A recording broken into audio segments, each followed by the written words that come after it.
There are places where history simply disappears. Ashwood Hill is one of them. Official records describe it as an abandoned mining settlement somewhere in the Appalachian Mountains. The last census was conducted in 1932. 2 years later, the town ceased to exist. Not because of fire, not because of disease. People simply left. Or so the reports claimed. When I first opened the archive, every photograph had something unusual.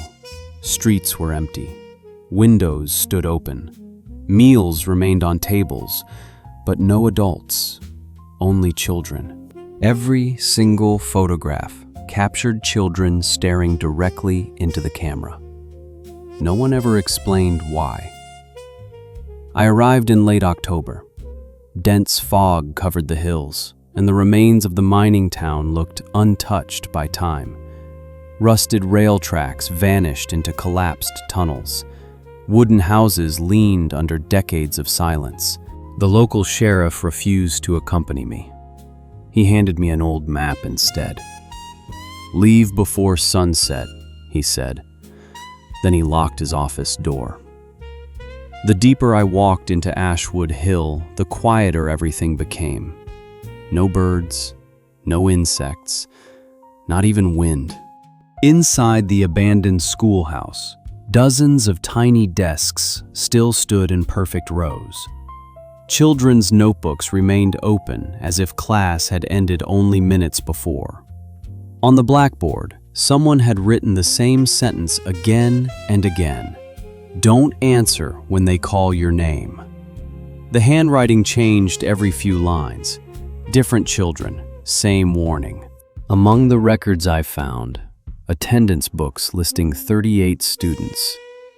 Every name had been crossed out on the same day, October 14th, 1934. No explanation followed. Beneath the school, I discovered a narrow staircase leading underground. The air became colder with every step. Candles, somehow still burning, illuminated a long stone corridor carved beneath the hill. Children's toys covered the floor. None showed signs of dust. Then I heard laughter, soft, distant, getting closer. At first, I assumed echoes were playing tricks on me, until a small voice whispered behind me, "You're late." I turned. No one. Only footprints appeared in the ash covering the floor. Small footprints, bare feet, walking beside me. The tunnel ended at an enormous underground chamber. Hundreds of wooden chairs surrounded an empty platform. Each chair bore a child's name.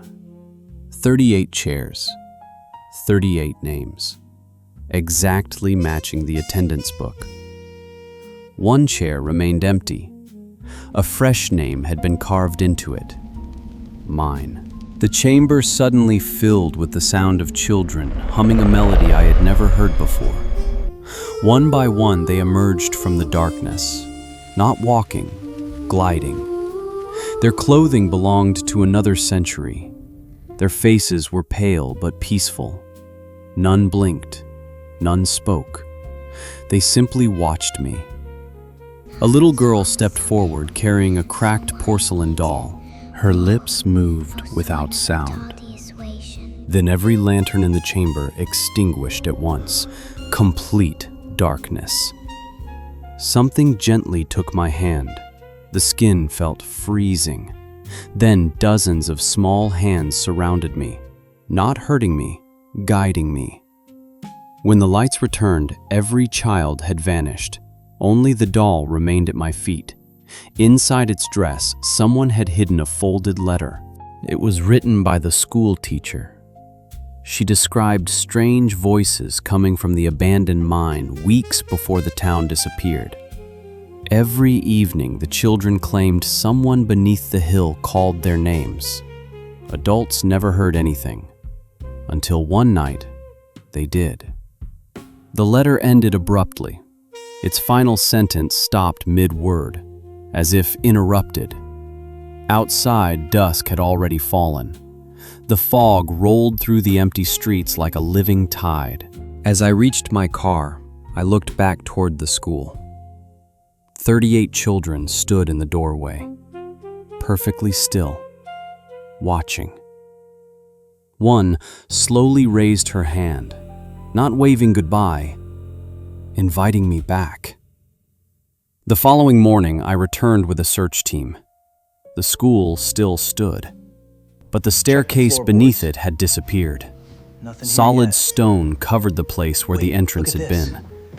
The doll had vanished. So had the attendance book. Only one object remained: a small, wooden nameplate lying on the classroom floor.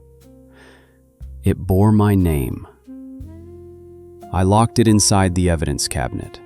It now rests beside the Route 66 photograph, the Blackwater Lighthouse file, and the station clock that forever reads 11:47 p.m. Some cases refuse to stay buried. Some simply wait for someone to hear their name. Case file closed.